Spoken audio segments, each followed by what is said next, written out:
சற்றுமுன் வெளியான தகவல். ரேஷன் அடைதலுக்கு முக்கியமான தகவல் வெளியேறுது. அது என்னன்னு பார்க்க போறோம். நீ நம்ம சேனல சப்ஸ்கிரைப் பண்ணாம இருந்தீங்கன்னா, மறக்காம லைக் பண்ணிக்கோங்க, சப்ஸ்கிரைப் பண்ணிக்கோங்க. உங்க நண்பர்களுக்கு தெரியப்படுத்த ஷேர் பண்ணுங்க. பொங்கல் பண்டிகையொட்டி தமிழகம் முழுவதும் உள்ள குடும்ப அட்டைதாரர்களுக்கு ரேஷன் கடைகளில் பொங்கல் பரிசு தொகுப்பு வழங்கப்பட்டு வருகிறது. இதன் மூலம் சுமார் 2.20 கோடி குடும்பங்கள் பலனடையும் என்றும் எதிர்பார்க்கப்படுகிறது. பொங்கல் பரிசு தொகுப்பில் 1 கிலோ அரிசி, 1 கிலோ சர்க்கரை மற்றும் 1 முழு கரும்பு ஆகியவை வழங்கப்பட உள்ளது. ஏற்கனவே இதற்கான டோக்கன்கள் விநியோகிக்கப்பட்டுள்ளன. அதிகாரிகள் வீடு வீடாக சென்று டோக்கன்களை வழங்கியுள்ளனர். ஜனவரி 9ஆம் தேதி முதல் பொங்கல் பரிசு தொகுப்பு வழங்கப்படும் என்றும் கூறப்படுகிறது. கடந்த ஆண்டு பொங்கல் பரிசு தொகுப்பில் ரொக்கமும் வழங்கப்பட்டது. ஆனால் நிதி நெருக்கடி காரணமாக இந்த ஆண்டு பணம் வழங்கப்படவில்லை என அமைச்சர் தங்கம் தென்னரசு தெரிவித்துள்ளார். இந்த முடிவு எதிர்க்கட்சி தலைவர்கள் மட்டுமின்றி திமுக கூட்டணியில் உறுப்பினர்களாக இருக்கும் நபர்களிடமும் விமர்சனத்தை ஏற்படுத்தியுள்ளது. இதற்கு பதிலளித்த முதலமைச்சர் மு.க.ஸ்டாலின், நிதித்துறை செயலாளர் உதயசந்திரன் மற்றும் பிற அதிகாரிகளுடன் ஆலோசனை நடத்தி வருவதாகவும் கூறப்படுகிறது. பொங்கல் பரிசு தொகுப்பில் ரொக்கம் சேர்க்கப்படுவது குறித்தும் ஆலோசனை நடைபெற்று வருகிறது. இதற்கு ஏற்கனவே மற்ற திட்டங்களில் இருந்து நிதியை மறு ஒதுக்கீடு செய்யும் ஆப்ஷன்கள் இருக்கிறதா என்பது குறித்தும் தமிழக அரசு ஆராய்ந்து வருகிறது. நடப்பு சட்டசபை கூட்டத்தொடரில் இது தொடர்பான அறிவிப்புகள் வெளியாகும் என எதிர்பார்க்கப்படுகிறது. ஒருவேளை இந்த முறை 1000 ரூபாய் வழங்கப்பட்டால் ஏற்கனவே மகளிர் உரிமை தொகையாக வழங்கப்படும் 1000 ரூபாயை சேர்த்து 2000 ரூபாயாக கிடைக்க வாய்ப்புள்ளது. ஒவ்வொரு முறையும் பொங்கல் பண்டிகையின் போது 21 பொருட்கள் அதோடு 1000 ரூபாயும் சேர்த்து வழங்கப்படும். ஆனால் இந்த முறை நிதி நிலவரங்களின் காரணமாக அரசு 1000 ரூபாயை வழங்கப்படவில்லை என்றும் கூறப்படுகிறது. இதனாலும் மேலே கூறப்பட்டுள்ளது போல் பேச்சுவார்த்தை நடந்து கொண்டிருக்கிறது. அதோடு ஜனவரி மாதம் பொங்கல் பண்டிகை காலம் என்பதால் தமிழக முதலமைச்சர் மு.க.ஸ்டாலின் அறிவுரைக்கேற்ப கூட்டுறவு துறையின் மூலம் கூட்டுறவு பொங்கல் என்ற பெயரில் பொதுமக்களுக்கு சிறப்பு பரிசுகள் வழங்கப்பட உள்ளன. இந்த பொங்கல் தொகுப்பு விற்பனையை தமிழக கூட்டுறவுத்துறை அமைச்சர் கே.ஆர். பெரியகருப்பன் டிசம்பர் 19, 2024 அன்று தொடங்கி வைத்தார். இந்த பொங்கல் தொகுப்பு விற்பனையின் மூலம் இனிப்பு பொங்கல் தொகுப்பு, கூட்டுறவு சிறப்பு பொங்கல் தொகுப்பு, பெரும் பொங்கல் தொகுப்பு என்று 3 வகையான பொங்கல் தொகுப்புகள் அறிமுகப்படுத்தப்பட்டுள்ளது. இந்த 3 தொகுப்புகளின் விலைக்கு ஏற்றவாறு பொருட்கள் வழங்கப்படும். அது மட்டுமல்லாமல் மக்கள் நலத்திட்டங்களுக்கு அதிகம் செலவிட்டு வரும் தமிழக அரசு அதற்காக பல கோடி ரூபாய் கடன் வாங்குகிறது. கடன் சுமை அதிகமானால் என்ன நடக்கும்? தமிழ்நாட்டில் இப்போது மக்கள் நலத்திட்டங்கள் அதிகமான அளவில் செயல்படுத்தப்பட்டு வருகின்றன. குறிப்பாக மு.க.ஸ்டாலின் தலைமையிலான திமுக அரசு புதிய புதிய திட்டங்களை அறிவித்து மக்களை கவர்ந்து வருகிறது. அதில் மகளிர் உரிமை தொகை திட்டம் மிக முக்கியமான ஒன்றாகும். இதை தவிர மகளிருக்கு இலவச பேருந்து திட்டம் போன்ற திட்டங்களும் அதிக வரவேற்பை பெற்றன.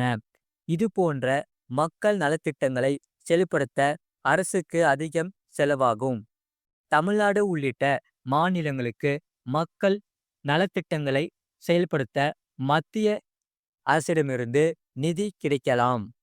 ஆனால் அது மிக சிறிய அளவே. அந்தந்த மாநிலங்களில் நிதி ஆதாரத்துக்கு நிறைய வழிகளை மாநில அரசுகள் வைத்துள்ளன. அதோடு மக்களின் வரிப்பணமும் உள்ளது. ஆனால் இந்த பணம் மட்டுமே போதுமா?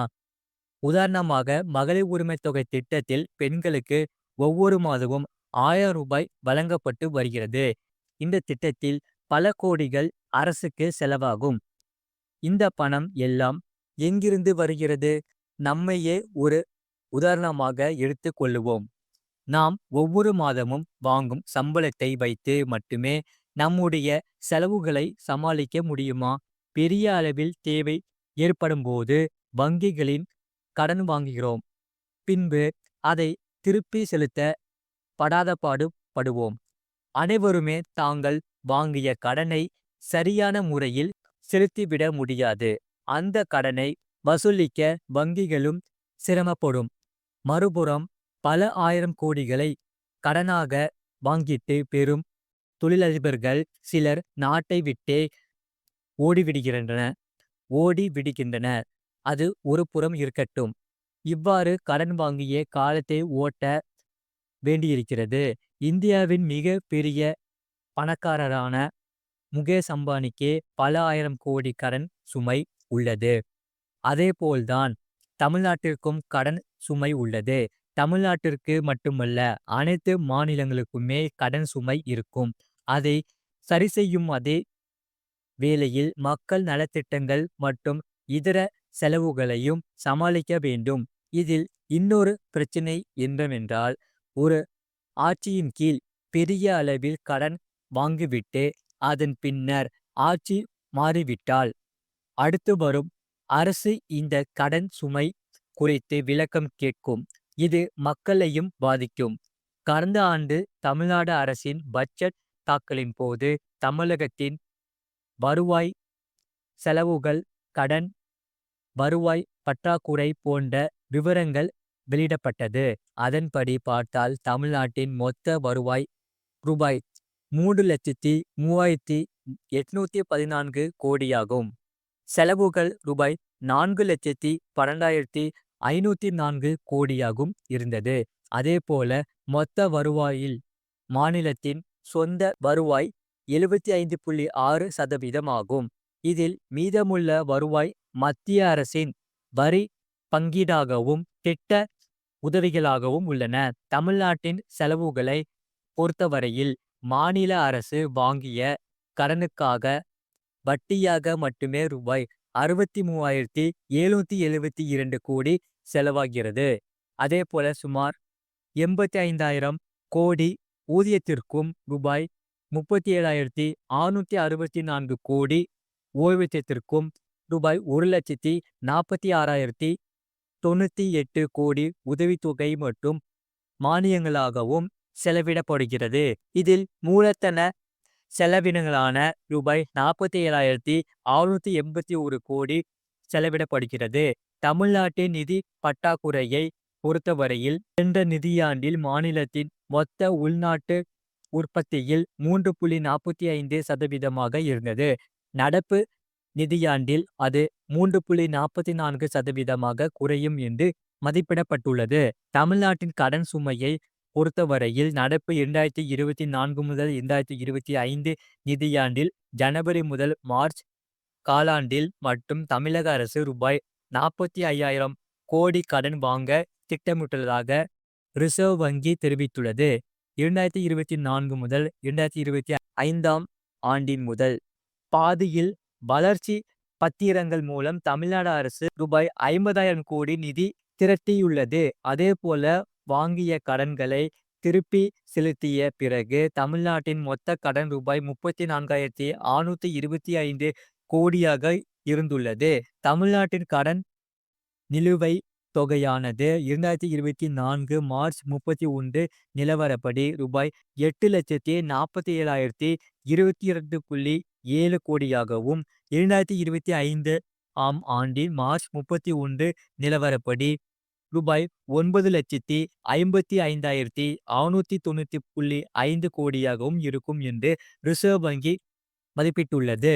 இவ்வாறு ஒரு புறம் கடன் சுமை அதிகரித்து கொண்டே செல்ல, மறுபுறம் மக்கள் நலத்திட்டங்களுக்கான அதிகளவு செலவு செய்யப்பட்டும் வருகிறது. மக்கள் நலத்திட்டங்களுக்கான செலவுகள் அவசியம் என்றாலும் வருவாயை மீறி செலவும் அதிகரித்து கொண்டே சென்றால் அரசின் கடன் சுமை மிக பெரிய அளவில் உயர்ந்து அது மக்களையே பாதிக்கும். செலவுகளை சமாளிக்கவும் வருமானத்தை பெருக்கவும் மக்களுக்கான சேவைகளுக்கு அதிக கட்டணம் வசூலிக்க வேண்டியிருக்கும். தமிழக அரசின் வருவாய் ஆதாரங்களின் மக்களிடமிருந்து அதிகம் வசூல் செய்ய வேண்டிய நிலைமை ஏற்படலாம். இவ்வாறு அரசு ஒரு புறம் நலத்திட்டங்களை செயல்படுத்தி கொண்டு மறுபுறம் கூடுதல் சுமை ஏற்படுத்தும் வகையில் வரி வசூலில் ஈடுபட்டால் மக்கள் மத்தியில் பெரிதும் அதிருப்தி உண்டாக்கக்கூடும். அரசின் பட்ஜெட்டாக இருந்தாலும் சரி, குடும்பத்தின் பட்ஜெட்டாக இருந்தாலும் சரி, வருமானத்தை பெருக்கி செலவுகளை குறைத்து கடன் சுமையில் சிக்காமல் இருந்தால் மட்டுமே பிரச்சனை இல்லாமல் இருக்க முடியும். இது போன்ற செய்திகளை உடனுக்குடன் அறிந்து கொள்ள மறக்காம சேனலை சப்ஸ்கிரைப் செய்யுங்கள். மற்றவர்களுக்கு தெரியப்படுத்த ஷேர் செய்யுங்கள்.